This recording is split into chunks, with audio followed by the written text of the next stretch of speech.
Hello and welcome to Spectrum News at 2. I am Francis Edate, coming to you live from the beautiful capital city of Uyo, Akwa Ibom State. Let's take a look at the headlines. All existing. President Buhari says new cash policy will address insecurity and corruption. Federal government NFIF to address issues in forestry sector. Plus, UN seeks $1 billion to support Turkey's earthquake victims. We will bring you details of these stories and more in a moment.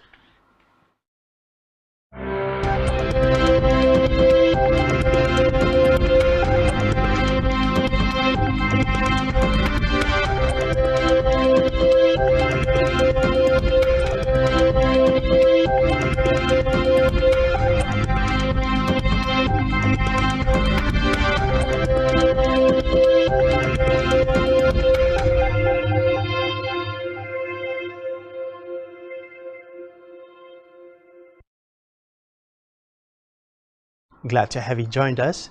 First in the news this afternoon is that Nigeria's leader, President Muhammadu Buhari, has said that the cashless policy and the Naira redesign project of the Central Bank of Nigeria (CBN) have short and long-term benefits for the country in dealing with insecurity and corruption. The President noted that the Apex Bank should take the recommendation of a parliamentary committee to rectify identified challenges associated with the initiative which had created imbroglio in the past few days. Buhari's comments came as the CBN Governor Godwin Emefiele gave an assurance that 200 Naira currency notes taken out of circulation would return and widely circulated effectively.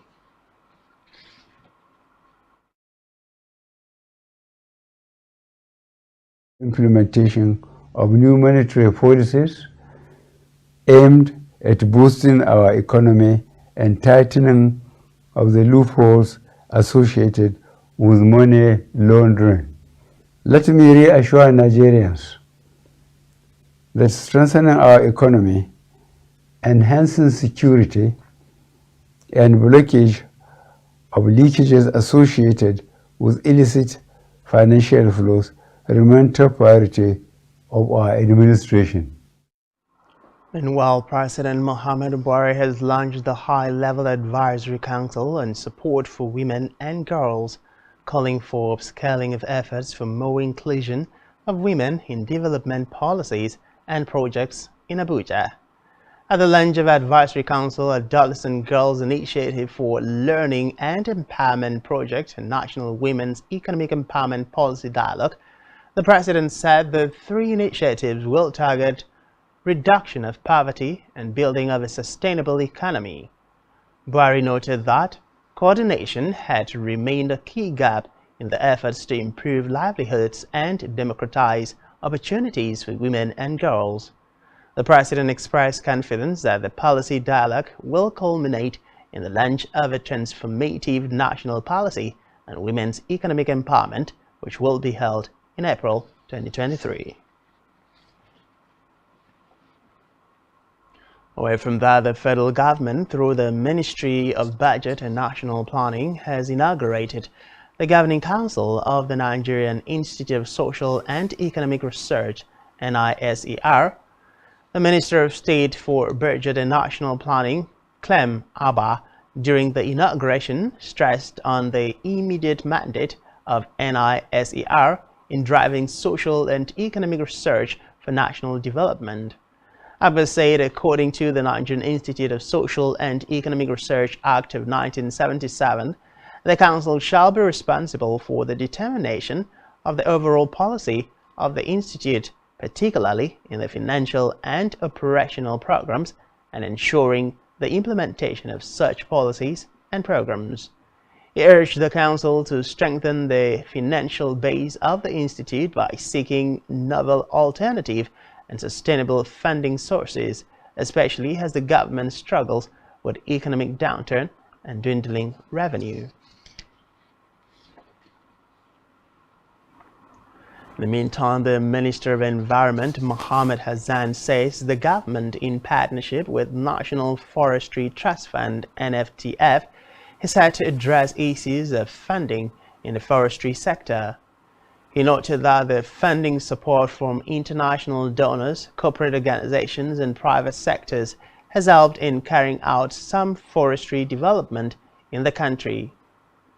The minister spoke at the inauguration of the Governing Council of the National Forestry Trust Fund (NFTF) in Abuja, stated that the fund was established to address the critical issue of inadequate funding within the forestry sector through its ability to generate additional funds to supplement government's budgetary provisions.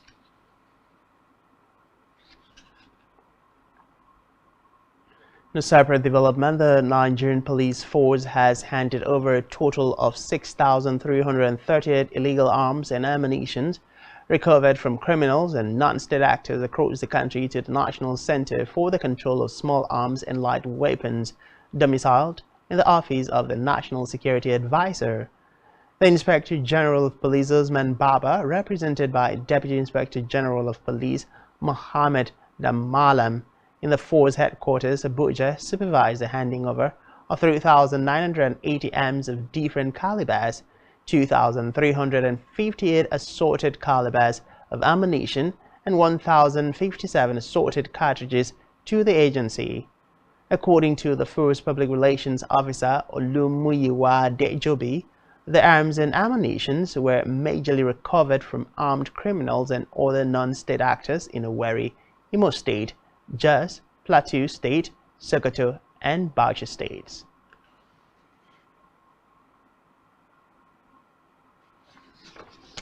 In another development, the Nigerian National Petroleum Company Limited (NNPCL) has announced that it will commence the drilling of crude oil in Nasarawa State from March 21, 2023. The Group Chief Executive Officer of the National Oil Company, Mele Kyari, made the announcement when he visited the Governor Abdullahi Sule in Lafia, the state capital. According to Kyari, initial exploratory activities detected that there was a significant amount of oil in the state, noting that the NNPC is ready to do the necessary work to find the hydrocarbon resources.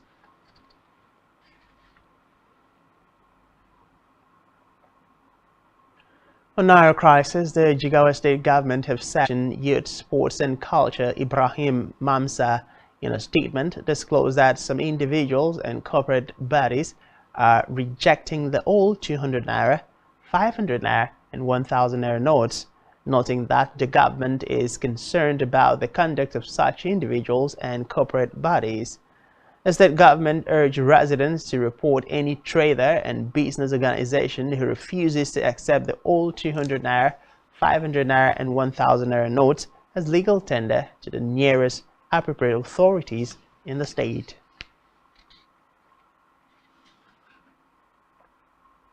Meanwhile, about 30,000 youths working under the Osun Youth Empowerment Scheme have been sacked by Osun State Governor Ademola Adeleke, who created another scheme known as the Imola Youth Corps. In a circular issued by the Secretary to the Osun State Government, Teslim Ibelaye, the state government said that the decision was taken to reposition the youth empowerment program inherited from the previous government for effective functionality, sustainability, and dignity of labor. Recall that the previous scheme was introduced on December 17, 2010 by former Governor Adesoji Aregbesola in fulfillment of a promise he made to the people.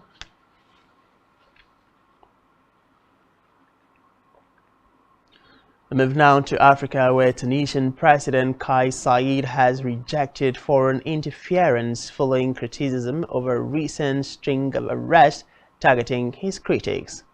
Saied said that Tunisia is an independent and sovereign state not under colonialism or protection, and its sovereignty is above all other considerations. He added that the country was able to diagnose its problems, Recall that the U.S. had said it was deeply concerned by the reported arrest of politicians, business leaders, and journalists in recent days. But the president said he was acting in full respect of the law.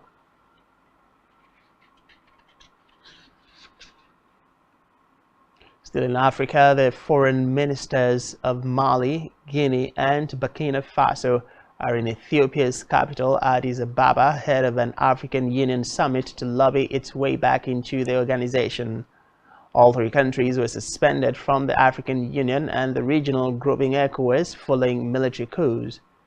Mali's foreign minister said the suspensions were hindering the desire of all three Sahel countries to make the transition back to civilian rule.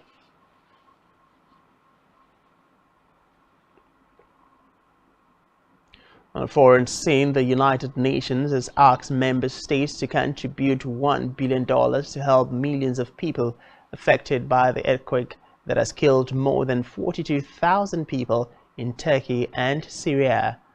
UN Secretary General Antonio Guterres said that the United Nations is launching a $1 billion humanitarian appeal for the people of Turkey suffering from the earthquakes.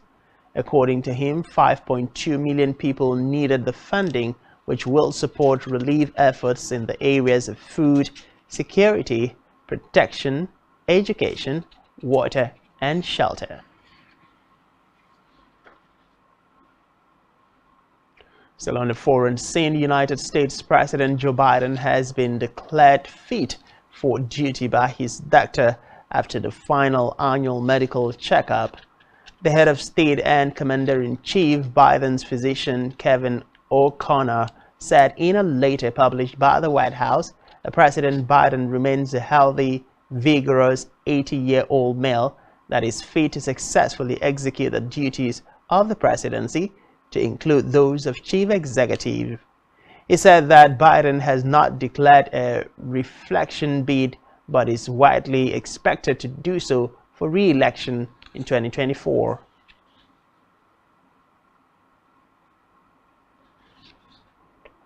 And still to come in the news, FIFA says 4 African teams to take part in 2025 Club World Cup. So stay with us.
Many thanks for staying with us, and now to the rest of the news stories.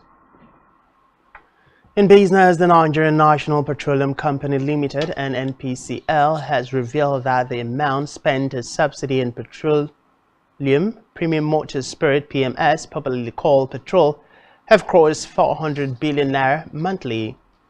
NNPCL's Group Chief Executive Officer Melekari disclosed this at the headquarters of the oil firm in Abuja. Kerry explained that the oil company has spent about 202 naira as subsidy on every liter of petrol consumed across the country, stressing that about 65 million liters of PMS was pumped daily into the market by the company.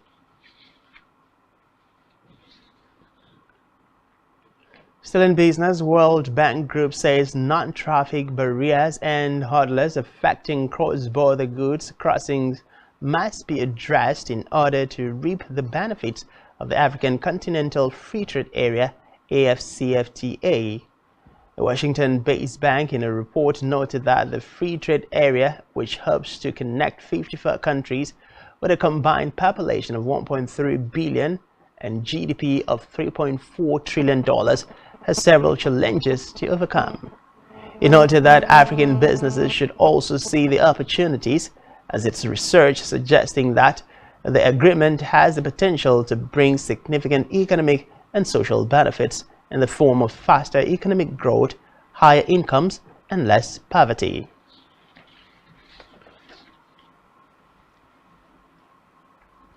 In health, 38 people have been confirmed dead by the Jigawa State Ministry of Health in an outbreak of cerebellum spinal meningitis (CSM) in the state. The State Commissioner of Health, through the Permanent Secretary in the Ministry, Dr. Salisu Muazu, said the disease has been recorded in 7 local government areas of the state that share border with the Niger Republic. Muazu confirmed the deaths while fielding questions from newsmen in his office in Dotsa, the state capital, revealed that the type of CSM reported from the affected communities was strange. Dr. Muazu explained that a total of 398 suspected cases have been recorded across some towns and villages in the affected local government areas. Food and Drug Administration and Control (NAFDAC) says products worth over 326 million naira were destroyed at Lafia, Nasarawa State. NAFDAC disclosed they destroyed. Reports say NAFDAC is responsible for regulating and controlling the manufacture, importation, of devices, chemicals, and packaged water.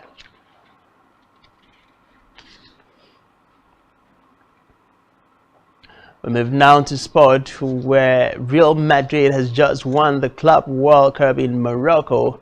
A new form of competition will see the light of day in 2025. The competition will bring together 32 teams, including 4 Africans, and will be played every 4 years. FIFA has also decided on the distribution of places by continent. European clubs takes the lion's share with 12 places. They will represent more than a third of the participants in the competition. While South America obtains 6 places, and Africa will be settling for 4 places, like Asia and North and Central America. In the meantime, the 2023 edition will take place in Saudi Arabia from December 12th to 22nd in the presence of the winner of the African Champions League.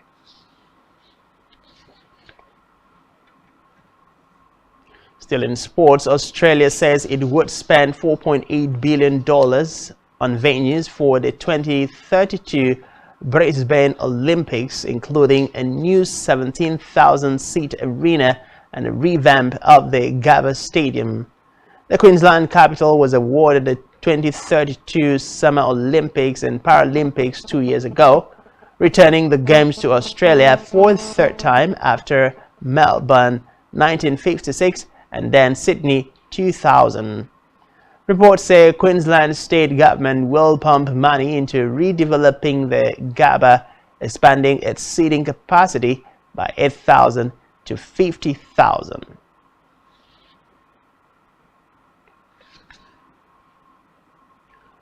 His family, in a statement on social media, According to the statement, the 67-year-old who was diagnosed was been given a more specific diagnosis. They expressed their deepest gratitude for the incredible outpouring of love. The family went on to say frontotemporal dementia is the most common form of dementia in people under 60. The new statement said they hope media attention would raise awareness of the actor's condition.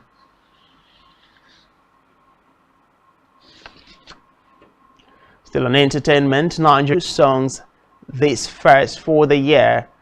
The singer via his official Instagram page dropped a snippet of the two songs, which are titled Holiday and Reason You. He said the song will be coming out at midnight today.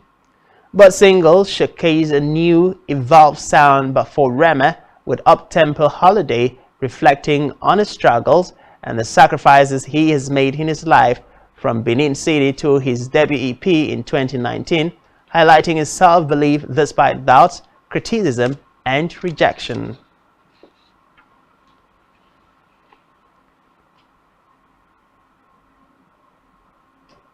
And that's all we have for you at this time. Do ensure to follow us on social media and subscribe to our YouTube channel, all of which you can find on our website, spectrumtv.ng. You've been watching Spectrum News at 2. I am Francis Edit. Many thanks for being there, and to have a lovely day.